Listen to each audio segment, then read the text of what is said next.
This is Tuesday evening, San Antonio, Texas. Anno's behind the camera. I'm Chris Oberg, and this is your Southeastern California Conference update from right in front of the Alamo Dome. This is where we do our business every day. This is the pathway we told you about that just opened a few days ago. The delegates are on their way for their tofu wraps or their tofu enchiladas or whatever it is San Antonio is serving them tonight. We did have a lot of new information since last we talked to you. Many officer names that have come in and some small votes that are significant, like the Adventist Review becoming Adventist Ministries. To see all of those officer names, you can go to the Adventist Review website. Tonight, though, I'd like to talk with you about the fundamental beliefs, the doctrines that were voted today.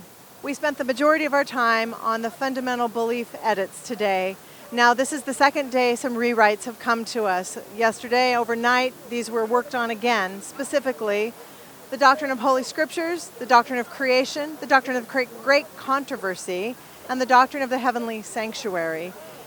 All of these are interesting, and also a rewrite on the doctrine of fundamental belief in Ellen White, as well as a statement we voted, the affirmation of her ministry on the anniversary of 100 years after her death.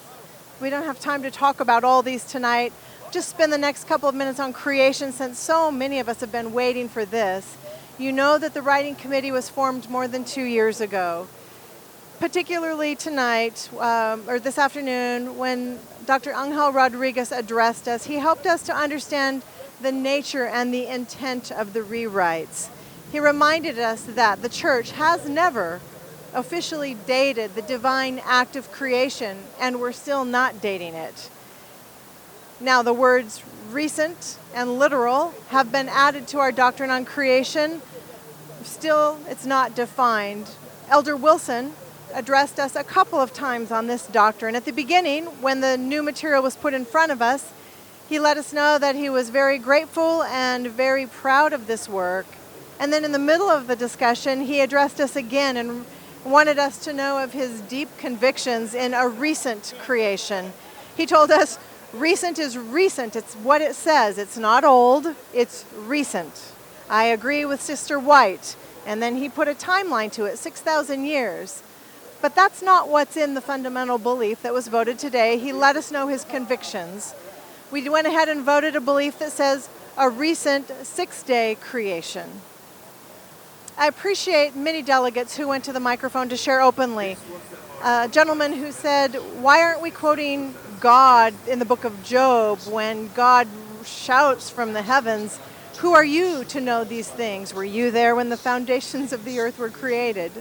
This person was a denominational employee, and he asked, does this mean you're going to come to my school or my church and enforce that I teach the way you're convicted? There was a woman, a mother, who said, you know, when I teach these things to my children, I am careful.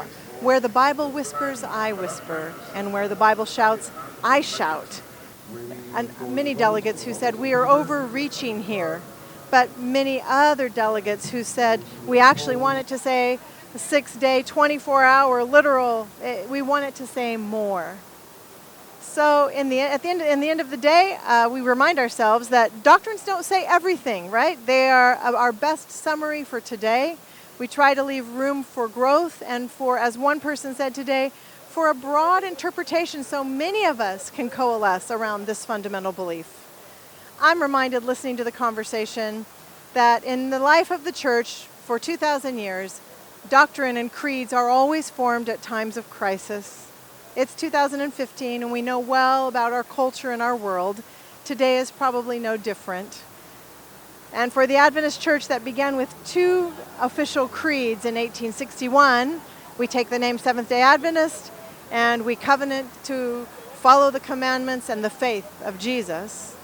We've come a long ways in 2015 to 28 fundamental beliefs. On this evening, as the sun sets and people move to get their supper, I'm reminded of an incident that happened at lunchtime right here on this walkway.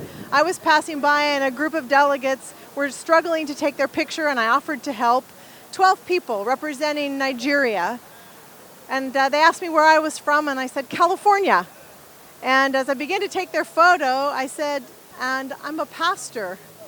They begin to laugh and murmur and begin to talk in their dialect that I can't understand. As they begin to take their picture, I said, "Is it okay? A pastor is going to take your picture." They said, "Oh, yes, yes." And I made 12 new friends right here on the bridge. I'm hoping the spirit that prevailed in our conversation, a generosity and a warmth and a humility, the spirit of Jesus, I'm hoping that's what prevails tomorrow as we begin our business session on the conversation of the ordination in women and the worldwide Seventh-day Adventist Church. When I asked my Nigerian friends about women in the church, they were so full of smiles and hope. By the time you watch this video tomorrow, we'll be well into that business session. We ask you to pray, keep the whole church in prayer. Tomorrow night, when the session concludes, we'll have a conversation with our 4 study committee members, Kendra Holoviak-Valentine, John Brunt, Randy Roberts, and myself. All 4 of us who served on the study committee will reflect on Wednesday's business with you. So keep this in prayer. And from San Antonio, be well.